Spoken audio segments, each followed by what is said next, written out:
Europe 1, le journal des médias.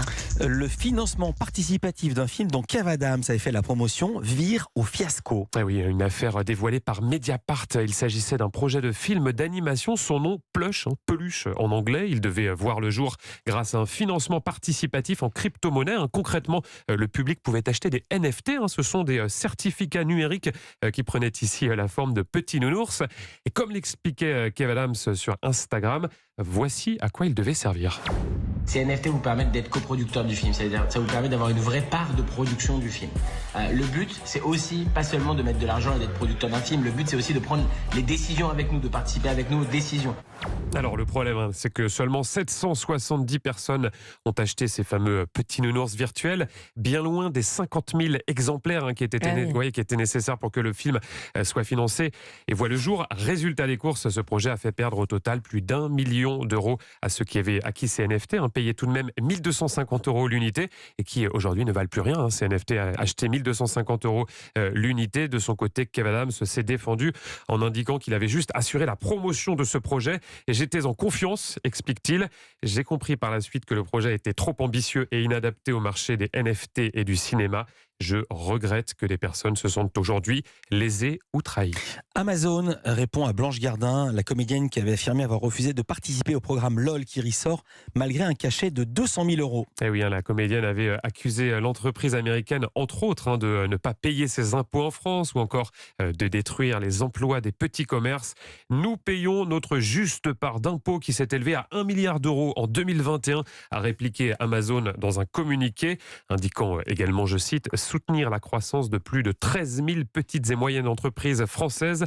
En revanche, aucune référence n'a été faite au cachet de 200 000 € évoqué par la comédienne. On va revenir sur cette polémique à 9h20 sur Europe 1 dans notre infomédia du jour et notamment ses conséquences, car il y en a beaucoup, notamment à propos de la saison 4 qui se prépare. Absolument. On part du côté des États-Unis où le licenciement d'un présentateur de Fox News fait lui aussi beaucoup parler. Son nom, Tucker Carlson, c'était la star de la chaîne Info, l'une des voix les plus influentes de l'Amérique conservatrice. Un départ soudain, brusque, qui semblerait en lien avec la diffusion de fake news pendant la campagne présidentielle de 2020, ce qui a très récemment valu à la chaîne de devoir faire un chèque de 787 millions de dollars à l'entreprise qui l'accusait de diffamation. Mais ceci explique cela, il est parti à cause de ça ou on ne sait pas encore et l'info n'est pas sortie? Tout semble, l'info n'est pas sortie, mais il y a un alignement de planètes qui laisse penser que... En Allemagne, la rédactrice en chef d'un magazine People a été licenciée après la publication d'une fausse interview de Michael Schumacher. Une interview réalisée grâce à l'intelligence artificielle avec des citations attribuées à l'ancien champion de Formule 1 où il évoquait entre autres sa vie depuis son accident de ski en 2013. Alors tout cela était évidemment faux, créé de toutes pièces par un ordinateur comme l'a révélé le magazine dans la foulée. Une initiative qui n'a pas été du tout du goût de la direction du groupe qui a qualifié cet article de trompeur. Elle a également présenté ses excuses à la famille du pilote. On revient dans l'Hexagone en France avec France 4 qui va diffuser une version junior d'un célèbre jeu télévisé. Et il s'agit, je vois Anissa qui me regarde avec j'ai hâte des de yeux et savoir. beaucoup d'impatience, de la carte au trésor. Alors, Génial. comme pour les adultes, il s'agira d'une course d'orientation avec toujours la fameuse rose des vents. Ça ne change pas.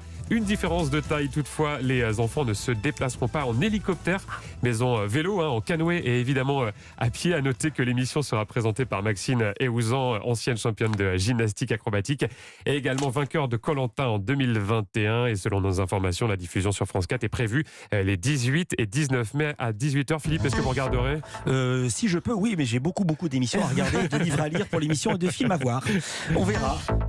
Cet homme porte sur les choses un regard qu'environ 500 personnes dans l'histoire de l'humanité peuvent porter. Cet homme, c'est Thomas Pesquet et il est à l'honneur ce soir en prime time sur France 2. Et oui, il fait partie des quelques 500 chanceux à être allés dans l'espace, à avoir vu notre planète avec cette perspective si particulière. C'est le point de départ de ce documentaire baptisé Thomas Pesquet, Objectif France.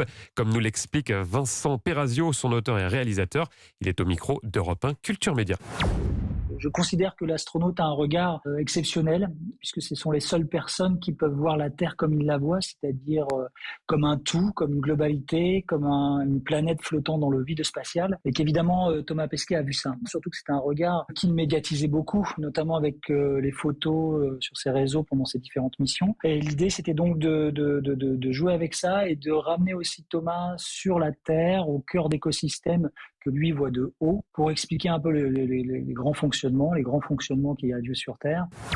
Alors Thomas Pesquet, il avait de la matière dans l'espace, il a pris 250 000 photos de notre planète, Thomas Pesquet, et vous l'avez entendu, on le voit également, les pieds sur Terre, en France, dans des endroits qu'il avait vus de haut et qu'il nous fait découvrir donc d'en bas. Au sommet de la canopée, Trop bien, je l'aime bien cette arbre, tu vois. au fond des crevasses, Sympa quand même de descendre dans le glacier là comme ça. au cœur des champs de sa famille. Ton grand-père, papa disait, un vinasse vaut 2 arrosages. Ah, c'est vrai? Ben oui, c'est vrai. Thomas fait donc ce lien, tisse les connexions entre le global et le local, entre l'infiniment grand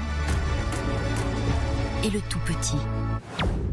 Alors, ce documentaire s'appelle donc Thomas Pesquet, Objectif France, et c'est à retrouver en prime time sur France 2. Et il y a, je crois, beaucoup d'autres choix à la télévision ce soir. Oui, alors je ne vais pas vous faire toute la grille télé, tout le programme télé, mon cher Philippe, mais un petit mot sur 2 autres programmes diffusés également en prime time. Le premier, c'est sur W9 et c'est pour la bonne cause. Ça s'appelle « Ce soir, on chante pour l'UNICEF ». C'est un grand concert au profit des enfants victimes de la guerre en Ukraine.